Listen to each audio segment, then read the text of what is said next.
Bagaimana jika Jeffrey Epstein sebenarnya belum meninggal pada 10 Agustus 2019? Sebagian orang yakin laporan resmi terlalu kebetulan dan pelaku perdagangan seks itu masih hidup bersembunyi. Hai, ini Josh. Di episode The Infographic Show hari ini, kita bahas konspirasi kematian palsu Jeffrey Epstein.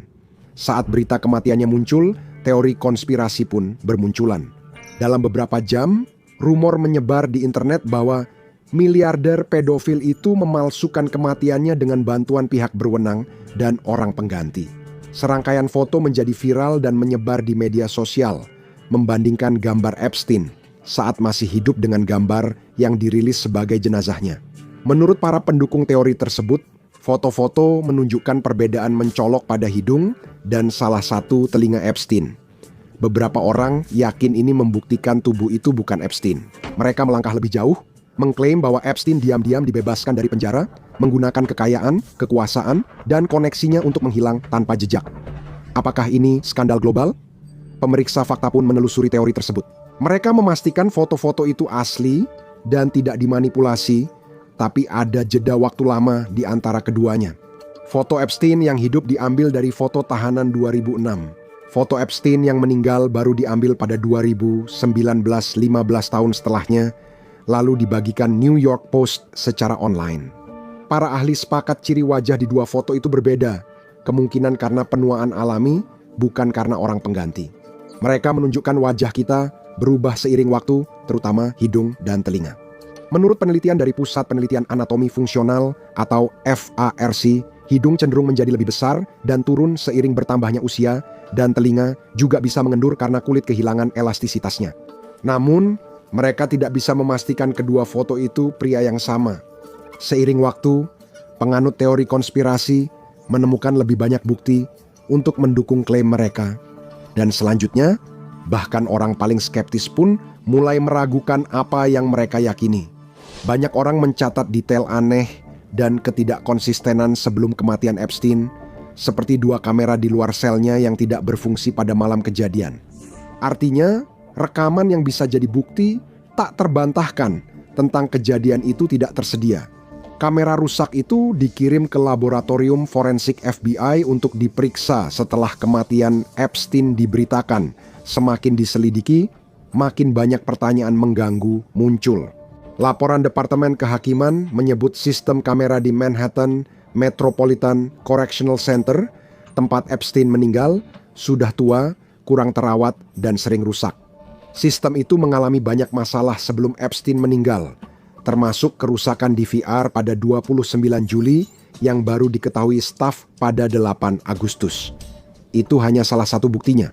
Sudah diketahui secara luas bahwa pada dini hari tanggal 23 Juli 2019 Epstein ditemukan dalam keadaan setengah sadar di selnya dengan luka di lehernya. Dia satu sel dengan Nicholas Tartaglione, tersangka pembunuhan dan konspirasi narkoba. Namun, Tartaglione menegaskan tak pernah menyentuh Epstein.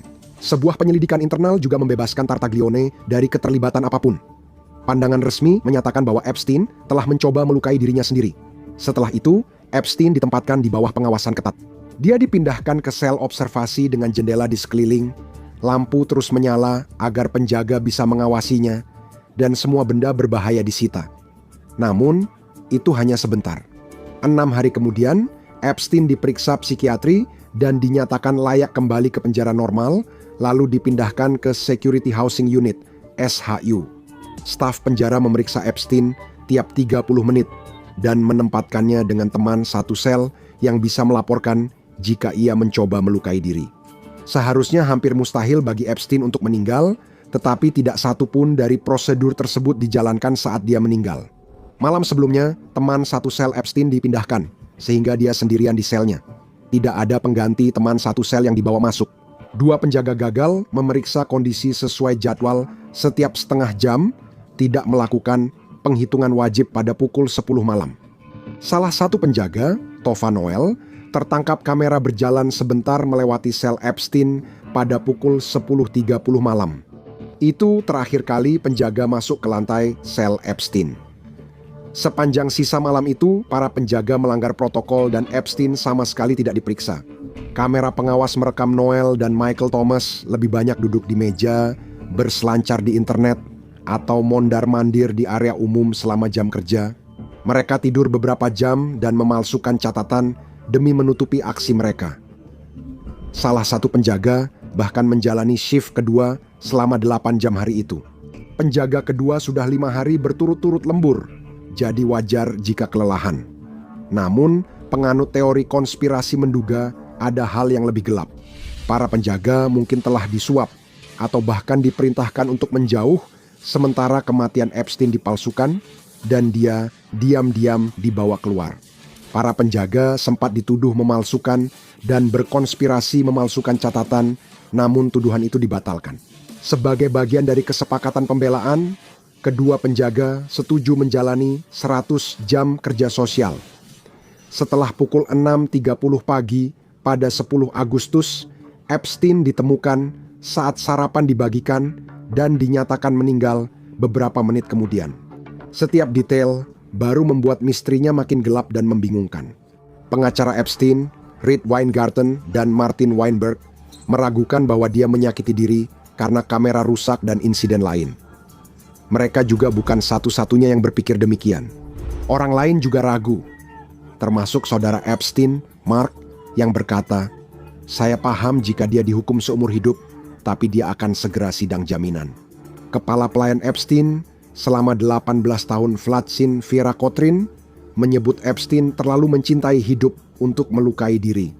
Brett Tolman, mantan jaksa AS dan penasihat Komite Kehakiman Senat, menyebut kematian Epstein terlalu kebetulan. Jajak pendapat di Amerika menunjukkan hanya sekitar 1 dari 5 orang yang percaya cerita resmi. Banyak yang yakin dia dibunuh.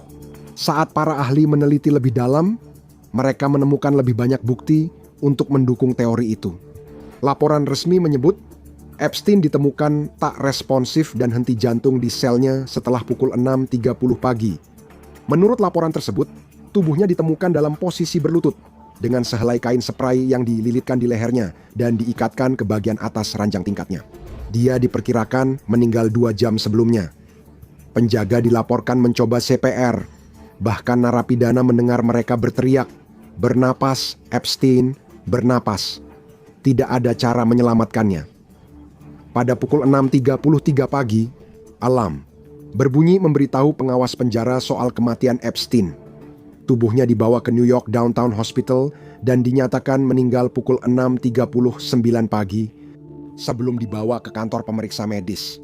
Para ahli seperti Michael Baden, ahli patologi forensik terkenal dan mantan kepala pemeriksa medis New York, menegaskan ini pelanggaran protokol jelas.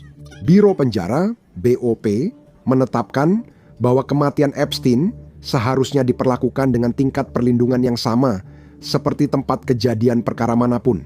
Artinya, setelah jelas dia tak bisa diselamatkan, jadi tubuhnya sebaiknya dibiarkan di tempat agar lokasi bisa diselidiki dan foto tubuh diambil. Itu tidak terjadi dan bukan satu-satunya. Baden yang disewa oleh Mark, saudara Epstein, menemukan beberapa ketidaksesuaian saat menyelidiki kematian itu. Dia menunjukkan foto sel Epstein tidak sesuai dengan keterangan resmi tentang kematian dan penemuan tubuhnya. Gambar-gambar menunjukkan suasana kacau, spray oranye berserakan di sel, satu tergantung di jeruji jendela, lainnya diikat ke tempat tidur Epstein.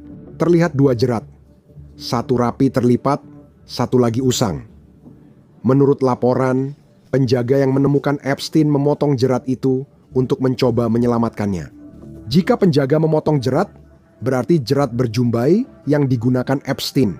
Namun, catatan justru menunjukkan jerat bertepi rapi yang jadi barang bukti. Penemuan Baden berlanjut. Dia juga menemukan Epstein memiliki ballpoint di sel, padahal benda itu seharusnya tak diberikan pada orang dengan riwayat menyakiti diri sendiri. Dia mencatat ada mesin sleep apnea dengan kabel listrik sendiri di sel. Jika Epstein ingin bunuh diri, kabel itu akan lebih efektif digunakan. Baden menyatakan bekas di leher Epstein tak sesuai kasus gantung diri, karena biasanya ada bekas di bawah rahang. Ia menduga bukti ini bisa mengarah pada pembunuhan. Dan para penganut teori konspirasi bahkan membawanya lebih jauh lagi, mengklaim bahwa semua detail yang tidak konsisten itu mengisyaratkan kemungkinan adanya upaya menutupi kebenaran. Di atas semua itu, Baden yang membagikan temuan dan pandangannya dalam sebuah episode 60 Minutes mempertanyakan apakah Epstein yang tingginya hampir 6 kaki dan beratnya 185 pon bisa secara fisik menggantung dirinya sendiri dari ranjang tingkat bawah. Foto di lokasi menunjukkan botol obat berdiri di ranjang. Ada yang berpendapat ini tak sesuai dengan gambaran pria besar yang tergantung di sisi tempat tidur. Selain itu, penjara tempat Epstein ditahan memiliki reputasi membuat hampir mustahil bagi narapidana manapun untuk mengakhiri hidupnya sendiri. Selama lebih dari 20 tahun, tidak ada kasus bunuh diri di Metropolitan Correctional Center hingga Epstein. Memang saat itu ada beberapa percobaan, tapi siapapun yang berisiko selalu diawasi ketat. Uzair Paracha, mantan narapidana, menceritakan sering diperiksa telanjang dan diisolasi dari narapidana lain. Dia ditempatkan di sel dengan lampu menyala 23 jam sehari dan penjaga mengawasi kami seperti tikus percobaan. Kematian Epstein seharusnya mustahil, tapi tetap terjadi dan tampak mencurigakan bagi para penganut teori konspirasi dengan bukti yang terus bermunculan. Tayangan spesial 60 Minutes itu mengungkap catatan ditemukan di sel Epstein setelah kematiannya, namun catatan itu berisi keluhan, bukan kata-kata terakhir Epstein. Epstein mengungkapkan frustrasi pada penjaga, mengklaim pernah dikunci di kamar mandi 1 jam dan mendapat makanan gosong dari Tova Noel yang bertugas saat malam kematiannya. Ia juga mengeluh soal serangga di selnya. Beberapa orang berpendapat bahwa catatan itu sendiri adalah bukti jelas bahwa Epstein tidak berniat untuk menggantung dirinya, melainkan sedang menyiapkan daftar keluhan. Hal ini didukung oleh klaim dari para pengacara Epstein. Mereka bertemu dengannya malam sebelum ia meninggal. Saat itu ia merasa optimis dan menantikan sidang banding jaminannya. Para teoris berpendapat bahwa bukti ini menggambarkan seseorang yang sedang memikirkan masa depannya dan secara aktif merencanakan langkah selanjutnya, bukan seseorang yang siap mengakhiri hidupnya. Penganut teori konspirasi menilai kejadian mencurigakan, teman sel hilang, penjaga tertidur, kamera rusak, dan bukti bertentangan hanya berarti satu hal: kematian Epstein palsu. Mereka menyebut kematian Epstein terlalu kebetulan karena terjadi sebelum ia diadili dan bersaksi. Hal itu bisa menjatuhkan orang-orang berkuasa dunia, dari miliarder hingga pemimpin politik yang terlibat jaringan perdagangan seksnya. Dengan beredarnya dokumen Epstein, semuanya kini diperiksa mendalam. Para peneliti yang menelusuri dokumen tersebut menemukan 2 catatan yang langsung menimbulkan kecurigaan, yang konon ditulis oleh Epstein di atas kertas kuning beberapa hari sebelum kematiannya. Catatan-catatan itu berantakan dan hampir tidak bisa dibaca, penuh dengan singkatan dan kata-kata acak, seolah-olah Epstein hanya menuliskan apapun yang terlintas di pikirannya. Salah satu catatan tersebut menyebutkan hal-hal seperti Israel, penjaga, visa, dan sebuah jet. Catatan itu juga menyebutkan Red Notice, yaitu peringatan resmi Interpol kepada penegak hukum dunia untuk membantu menemukan dan menangkap sementara buronan. Ada juga beberapa nama yang tercantum di salah satu catatan yang menurut beberapa orang diduga bisa jadi adalah kontak yang ingin digunakan Epstein untuk membantunya melarikan diri dari penjara. Catatan kedua bertuliskan keluar penjara sama dengan 10. Banyak yang menganggap angka 10 merujuk pada tanggal 10 Agustus, tanggal dugaan kematian Epstein. Mereka melihat ini sebagai bukti bahwa sudah ada rencana untuk mengeluarkannya dari penjara pada tanggal tersebut. Sementara itu, penentang menganggap catatan itu hanya coretan pria putus asa yang bisa diartikan bermacam-macam. Namun bukti berikutnya membuat cerita ini semakin aneh. Berkas yang dirilis awal Februari 2026 dianggap banyak ahli teori sebagai bukti terpenting. Isinya catatan yang diserahkan menanggapi surat perintah pengadilan. Lebih spesifik lagi, berkas itu mengutip sebuah postingan anonim di papan pesan online 4chan, di mana seseorang mengaku hadir pada malam kematian Epstein. Pengguna yang diduga petugas medis mengklaim Epstein dikeluarkan dari sel dengan kursi roda. Banyak warganet percaya bukti ini. Seorang mantan pacar Epstein juga percaya teori kematian palsu itu. Dalam wawancara di radio LBC, Lady Victoria Harvey berkata, "Sejujurnya, saya tidak lagi percaya Jeffrey Epstein sudah mati." Harvey, yang merupakan seorang model dan sosialita, bertemu dengan Epstein pada awal tahun 2000-an. Dia juga berteman dengan tokoh Inggris terkenal terkait pelaku perdagangan seks, seperti mantan pangeran Andrew Mountbatten Windsor dan mantan istrinya Sarah Ferguson. Awal 2022, Harvey mengaku dijadikan umpan oleh Ghislaine Maxwell untuk menarik perempuan ke pesta Epstein, dan namanya sering muncul di dokumen Epstein. Dalam wawancara, Harvey menyebut ada kemungkinan Epstein masih hidup dan sehat, dan ia bukan satu-satunya yang berpikir begitu. Berkas itu berisi foto Epstein ditandu setelah ditemukan di selnya.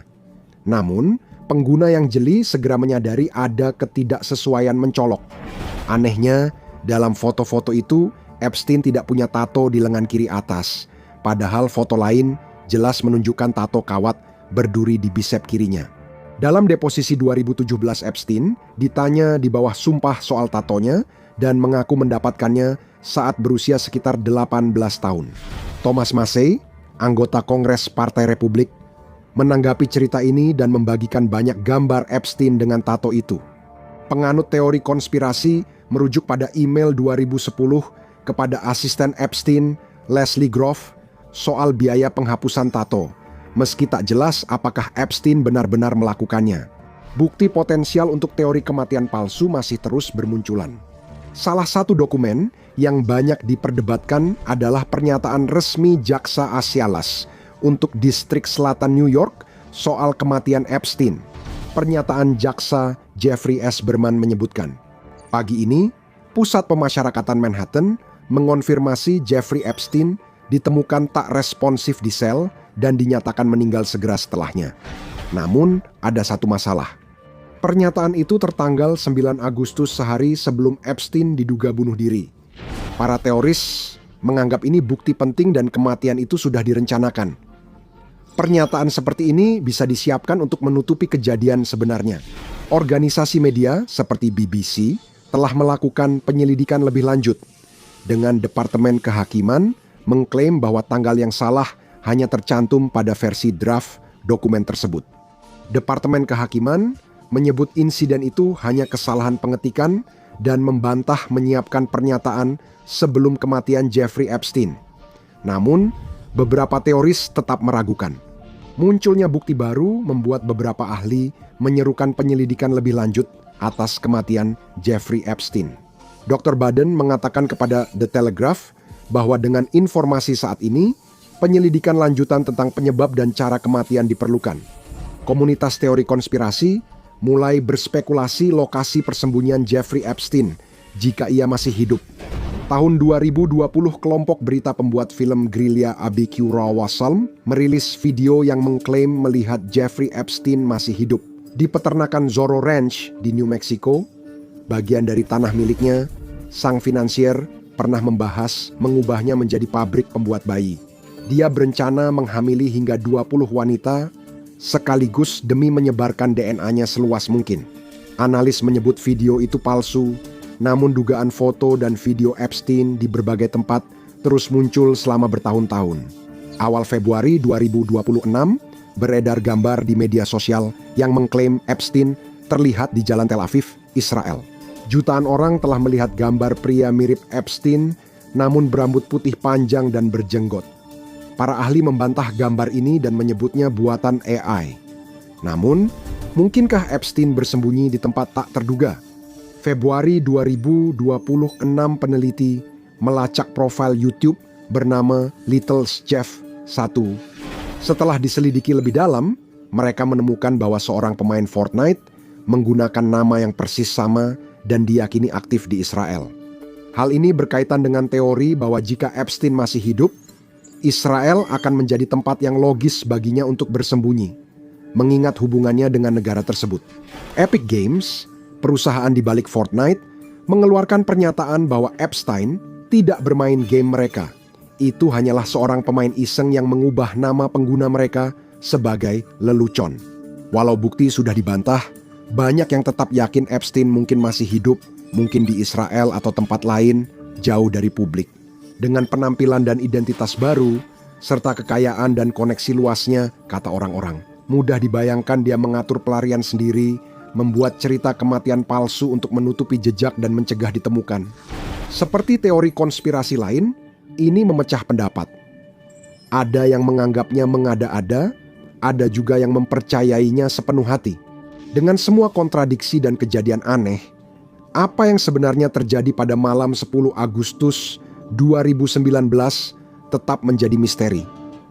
Bahkan dengan berkas-berkas Epstein yang telah dirilis, masih banyak pertanyaan yang belum terjawab. Jutaan orang masih bertanya, apakah kebenaran tentang Jeffrey Epstein akan terungkap sepenuhnya? Siapa dia? Bagaimana kematiannya? Dan kejahatan mengerikan yang dilakukan bersama rekan-rekannya. Untuk mengetahui asal mula kasus ini, lihat kesalahan yang membongkar operasi Jeffrey Epstein atau klik video ini.